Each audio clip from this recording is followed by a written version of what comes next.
Tuli Canada, Toronto ne President Kyagulanyi Ssentamu Robert Bobi Wine yeetabye ku mukolo ogw'okuwa ebirabo abo abavuganyiza mizannyo egy'enjawulo bannayuganda bannankyukakyuka banna people power wane Canada nga yonna eri package oba ekitundutundu ekimu ku kya Nup Diaspora Canada Convention ey'omwaka guno era nga yasookedde ddala mu ggwanga lino erya Canada.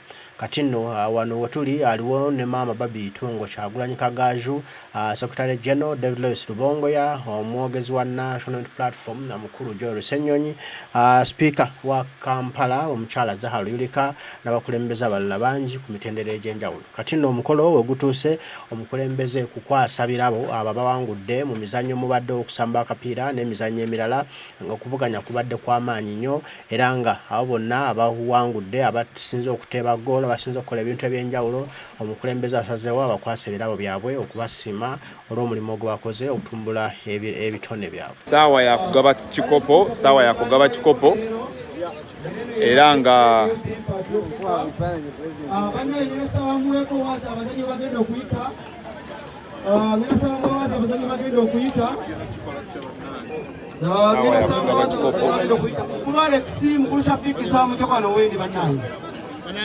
Mukulu Alex Mbushafik nsaba mujjako wendi banaye nsaba muwe omukulembeze waazi mundeke mabega Vivian ogenda kudda wano ogenda mu emidaali yagenda okaba ebintu ebyo mubimuwa soke giri gye gisooka so tugenda kusaba ettiimu enkutte ekyokusatu Mukulu Shafik ne Mukulu Alex mbasaba mujjako ko wampatono bagenda kubambaza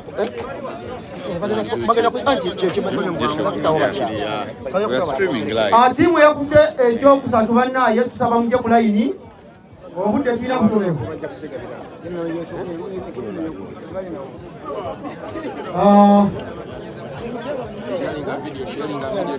mujje muyite wano mukole banye ku bwangu tulina obudde butono nnyo. We are streaming live, so beera ngo subscribinga nyiga akadako. Bana mujje mwangweko bino obudde butono mwangweko obulamu mulabudde okujja mu bwangu lwatandikira ndowooza nenga control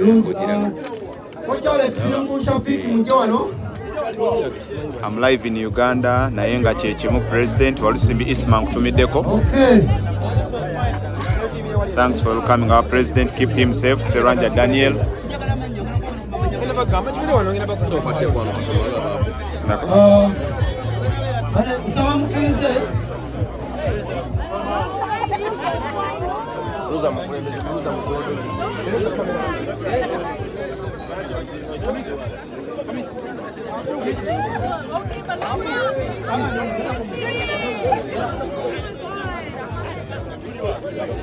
Live from Medina, Saudi, Oliver Nabayungo, greetings. Oh, this one not supposed to be here.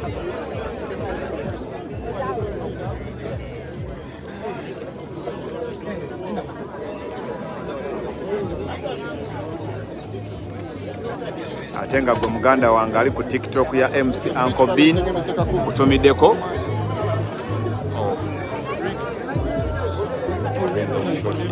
Oh, sorry. Nywanyi.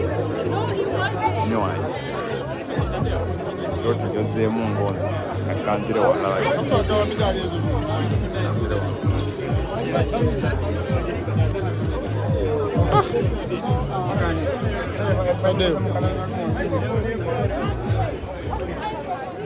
Tadeo. Kuna mtu akuyambeko. Naffe tukutumiddeko batumiddeko amanya nze Ricky Henry era nga nze nkutte wano TikTok ya MC Uncle B. Sabali ku TikTok mbatumiddeko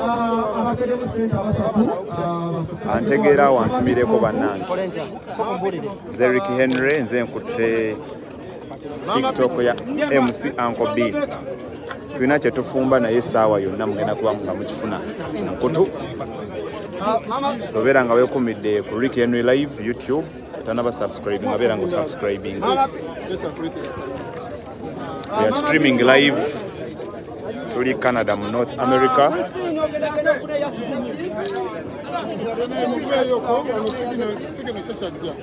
Tuli Canada mu North America bakwasiza mama Pitmove certificate.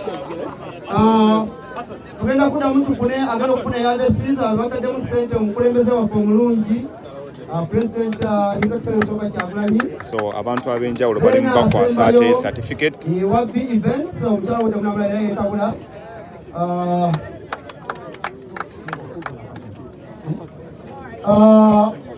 Tugenda kuyita Best MVP. Best MVP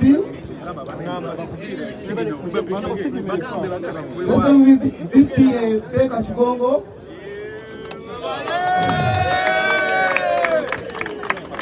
Beka Chigongo yabade Best MVP. Best player yabade Best player Omupiira Gwa Nup. Beka, okay. Then era yali akola bana nsaba kufune kundi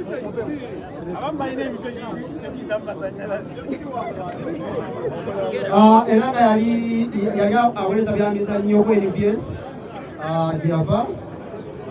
Best goalkeeper ye Sadat Kirabira.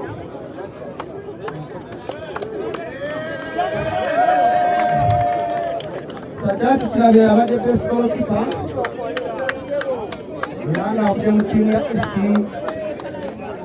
Kampereza abantu bambi. Beba nange.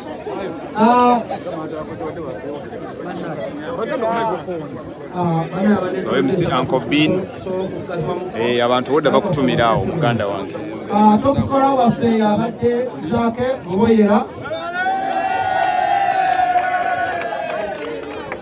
Zake Mboyera yabadde best top scorer. Era kuyita bakapteeni bonna aba ttiimu esatu, kapteeni wa ttiimu. Best coach yabadde Shafik Senyonga ye best coach kwe tufunye.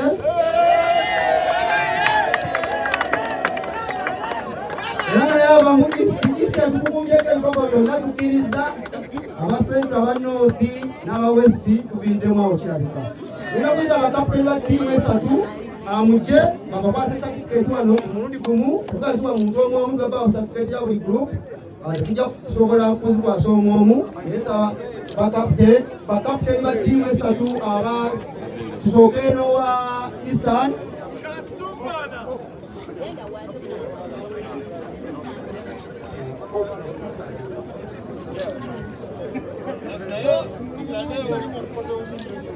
Tugenda kuddako aba Central, kapteeni wa Central. Lino tuma kapteeni wa Central, tujja kuddako kapteeni wa West, then tujja kapteeni wa North. Mujje mufune certificate zammwe.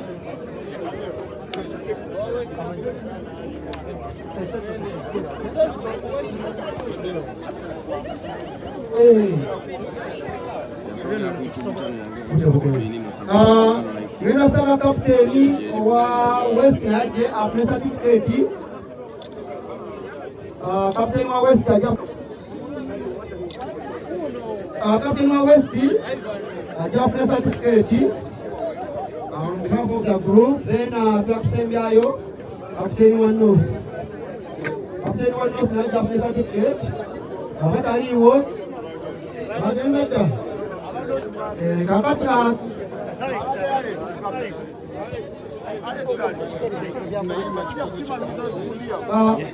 ngenda kusaba omukulembeze obanga owannyo taliiwo omukulembeze waffe agenda kukwasa ekikopo ttiimu empanguzi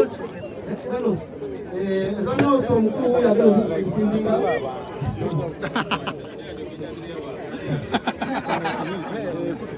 mukulu Shafik nasaba olwakakiiko akatesitesi mukulu Shafik olwakakiiko akatesitesi nasaba ojja okufune certificate z'akakiiko akatesitesi.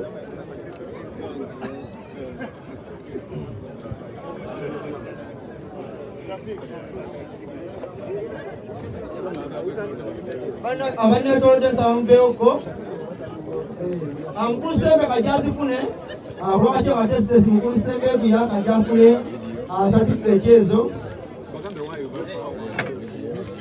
Bana ya need signals aba mugazi wemuko. DJ baita batamba na info. Mwena mwenye ko se okuna signals.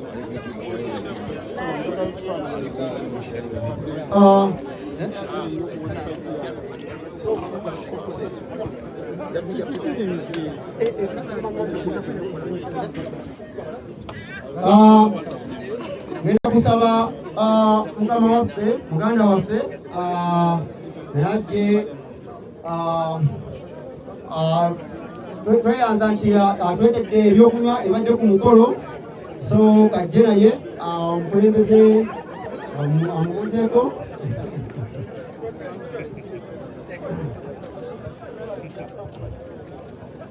so tweyanza nnyo banaye tweyanze tugendagera ku mukolo okusembayo osaba ttiimu kapiteeni owa ttiimu ya Eastern mujje mufune ekikopo kyammwe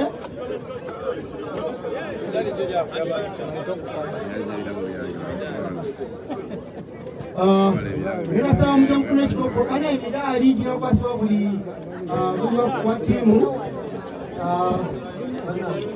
ninasaba mujje mufune ekikopo Abe tokinkola kwanza.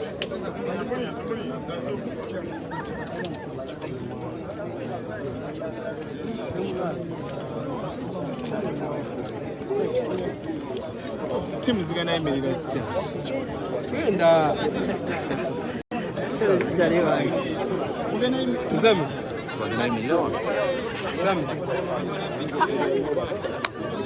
Ngenda kusaba timu empanguze gye bagikwasa ekikopo kapiteeni.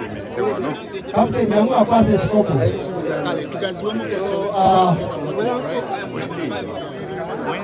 DJ.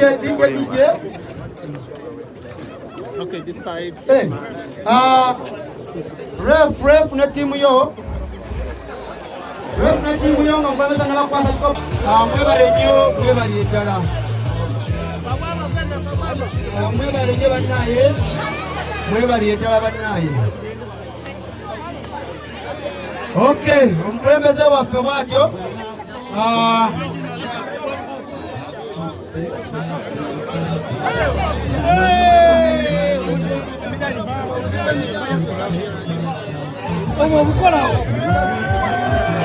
Obikola ng'ebyo. Oh no.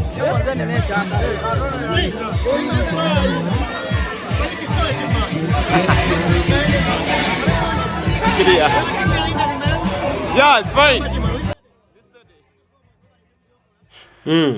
Omukulembeze Kyagulanyi Sentamu Robert Bobi Wine amaze omukolo ogw'okukwasa abawanguzi ebirabo ebyenjawulo ono mu ggwanga lya Canada, Toronto. Abo abawangudde mu kusamba omupiira n'emizannyo emirala mingi buli omu aweereddwa ekirabo kyabaweereddwa certificate n'ebikopo babiwangudde era nekyongera okuzza owa Sseruganda mu bannapipa mu bannankyukakyuka mulamwa gwa gino emizannyo gy'ekika nga kiti okulaba nga abantu bafuna connection abaconnectinga babeera kimu abakwatagana ne batambuza lumu struggle nga waliwo ekitugatta ekyawamu. Kale Canada, Toronto mwebale nnyo mwebalire ddala omukolo gutambudde bulungi mwebale kwaniriza president era mwebale zonna activities emukoze zibadde za muwendo. Canada ate waliwo ekyenjawulo kyemulaze kyemutulese muli bakabi muli babodde nnyo nammwe abaliku mbabaza nnyo era mbasiima omukama Katonda agira abankuumira tujja kuba tuddamu twogera ebigambo mweraba.